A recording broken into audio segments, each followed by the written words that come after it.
ಇದೊಂದು ಡಾಂಬರ್ ರಸ್ತೆಗೆ ಹೊಂದ್ಕೊಂಡಂಗೆ ಒಂದು 2 ಎಕರೆ 25 ಗುಂಟೆ ಇದೆ ನೋಡಿ ಇದು ಜಾಗ.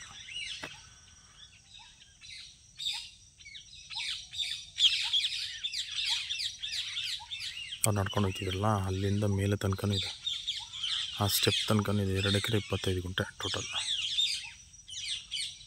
ನೋಡಿ ಅದೊಂದು ಮೊರಾರ್ಜಿ ಸ್ಕೂಲ್ ಕಟ್ತಾ ಇರೋದು, ಕಾಲೇಜ್ ಅಲ್ಲಿ ಕಾಣ್ತಾ ಇದೆಯಲ್ಲ ಅದು ವೈಟ್.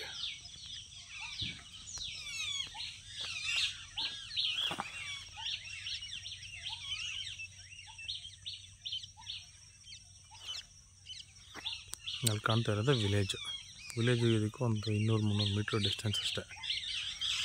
ಸ್ವಲ್ಪ ಒಂದು ಡೆವಲಪ್ಮೆಂಟ್ ಮಾಡ್ಕೋಬೇಕು. 2 ಎಕರೆ 25 ಗುಂಟೆ ಇದೆ ಇದು ನೋಡಿ. ಅಲ್ಲಿ ಮೇಲ್ಗಡೆ ತನಕನೂ ಬರುತ್ತೆ, ಅಲ್ಲೊಂದು ಮರ ಕಾಣ್ತಾ ಇದೆಯಲ್ಲ ಅಲ್ಲಿ ತನಕನೂ ಬರುತ್ತೆ.